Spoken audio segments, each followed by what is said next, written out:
qui m'a empêché de tomber dans le piège. Puis je vous encourage à faire la même chose. Alors regardons de plus près comment ça marche au niveau des gouvernements et des religions qui permet à cette grande Babylone, Rome, Vatican et les Jésuites de garder le plein contrôle sur les nations et dans tous les domaines. Puis vous allez voir que tout se fait au nom de Dieu.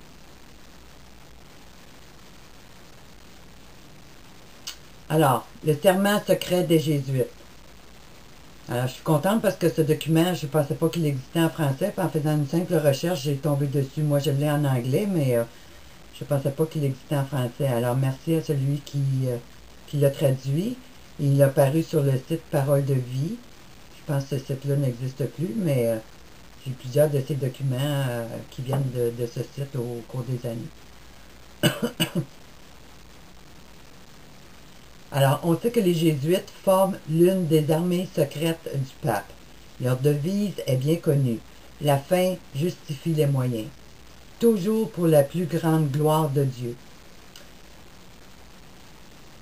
Alors, ce serment a été inscrit dans le journal officiel du Congrès américain. Archive du 62e Congrès, le 15 février 1913. Ce serment a été également cité par Charles Dévier dans son ouvrage « La Rome souterraine », édité en 1843 à New York.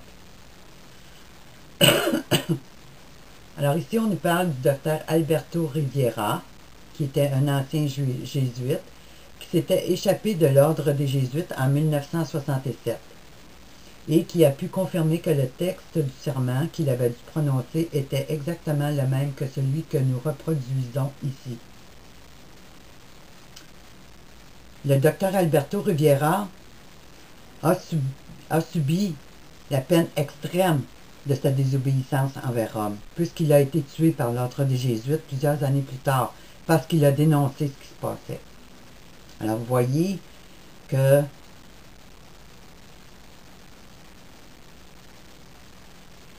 cette Rome n'admet pas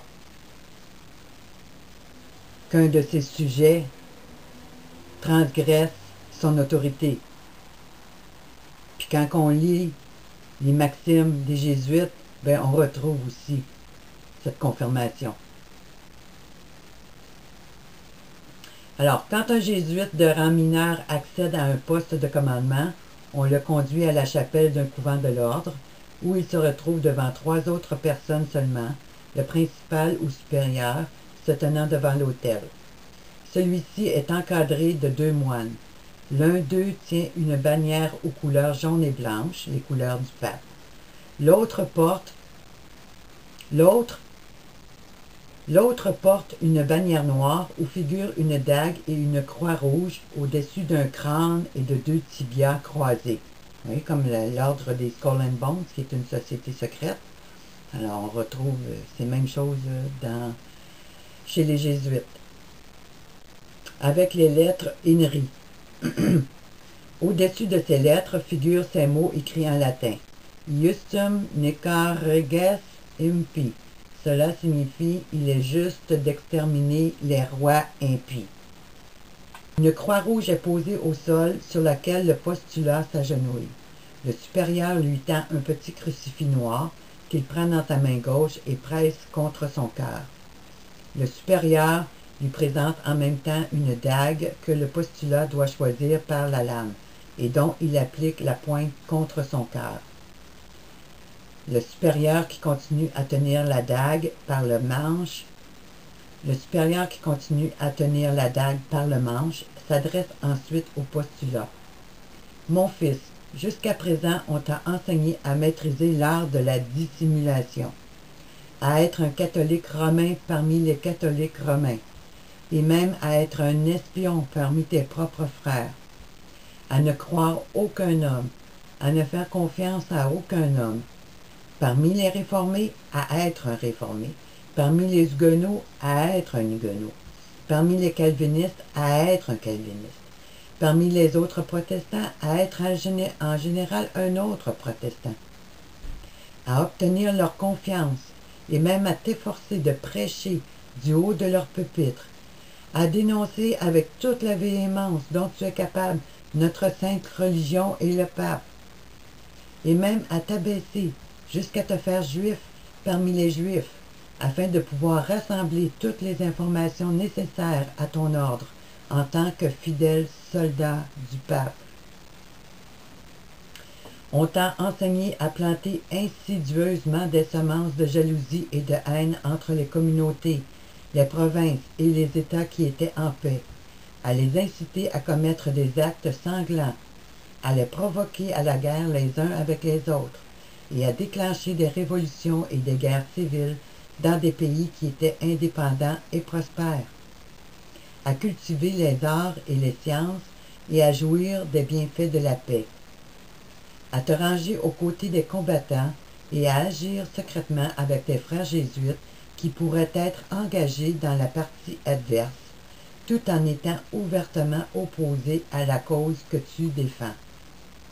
Pour la seule raison que l'Église puisse toujours être du côté des vainqueurs, dans les conditions fixées, dans les traités de paix, et parce que la fin justifie les moyens. On t'a enseigné à travailler comme un espion, à recueillir tous les faits statistiques et informations qui sont en ton pouvoir, de toutes les sources possibles, à gagner la confiance des protestants et des hérétiques, de toutes sortes, jusque dans leur famille confessionnelle, à gagner la confiance des commerçants, des banquiers, des avocats, de ceux qui travaillent dans les écoles et les universités, dans les parlements et les législatures, dans les tribunaux et les conseils d'État, et dans toutes les institutions des hommes au profit du pape dont nous sommes les serviteurs jusqu'à la mort. Jusqu'à présent, tu avais reçu tes instructions en tant que novice et néophyte. Tu avais servi en tant que coadjuteur, confesseur et prêtre, mais tu n'avais pas été investi de tout ce qui est nécessaire pour commander dans l'armée de Loyola au service du pape. Tu dois servir la durée fixée en tant qu'instrument et exécutant sous la direction de tes supérieurs, car personne ne peut commander ici sans avoir consacré ses œuvres par le sang des hérétiques. Car sans effusion de sang, personne ne peut être sauvé. En conséquence, pour t'équiper pour ton œuvre et pour assurer pleinement ton salut, outre le vœu d'obéissance à ton ordre et au pape que tu as déjà prononcé, je te demande de répéter après moi. Moi, la personne écrit son nom, en présence maintenant du Dieu Tout-Puissant, de la bienheureuse Vierge Marie, du bienheureux Saint Jean-Baptiste et des saints apôtres, de Saint Pierre, de Saint Paul et de tous les saints armés sacrés des cieux, ainsi qu'en votre présence, mon Père spirituel, supérieur général de la Société de Jésus, fondé par Saint Ignace de Loyola, sous le pontificat de Paul III, et qui a subsisté jusqu'à ce jour, par le sein de la Vierge, la Mère de Dieu, et par la Verge de Jésus-Christ, je déclare et jure que sa sainteté le Pape est le vice-régent de Christ, et le seul véritable chef de l'Église catholique et universelle dans toute la terre, et que par la vertu des clés qui lui permettant de lier et de délier, clés qui ont été données à sa sainteté par mon Sauveur Jésus-Christ,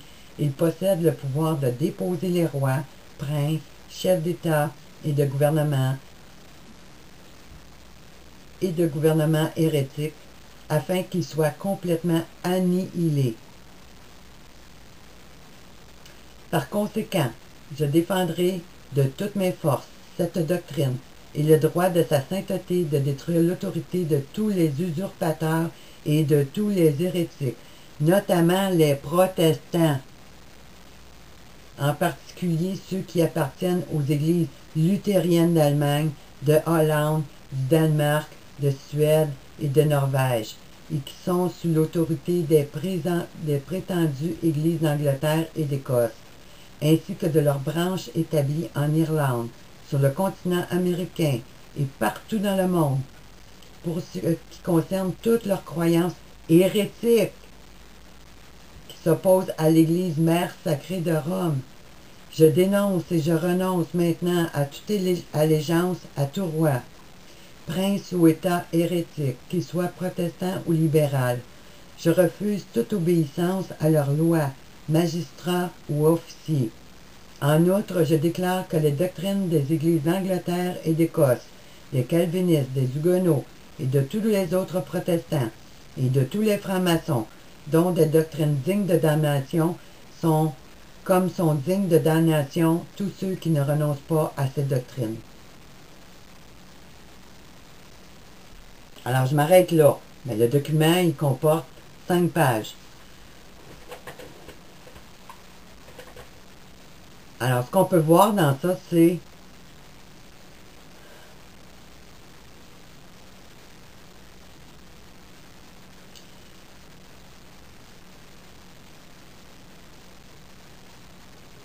que cet ordre satanique se fait passer pour l'Église de Jésus-Christ, utilisant même des noms des disciples et certains versets de la Bible.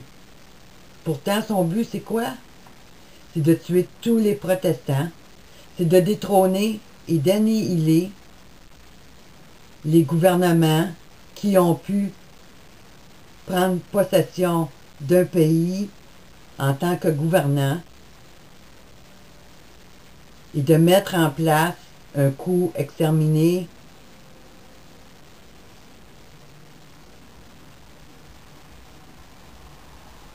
des personnes qui agissent sous leur ordre. Alors c'est un ordre spirituel mais satanique.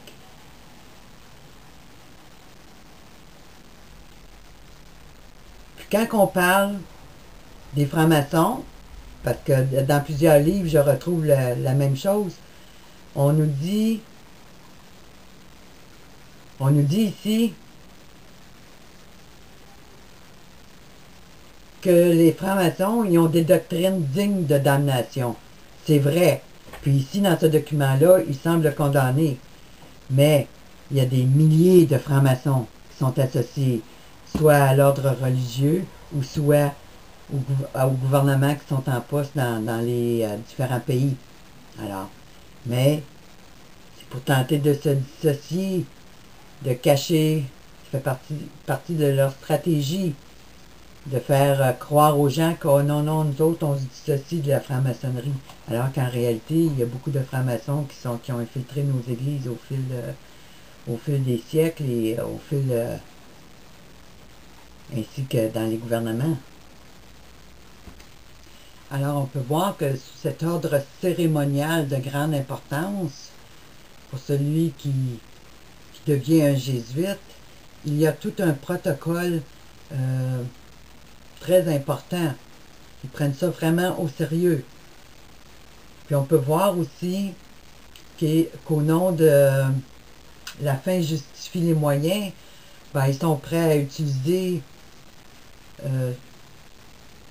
le mensonge, la duperie, ils sont prêts à devenir votre meilleur ami, ils vont être vus comme de bons pasteurs, de bons gouvernements qui prônent la justice sociale, la justice des peuples,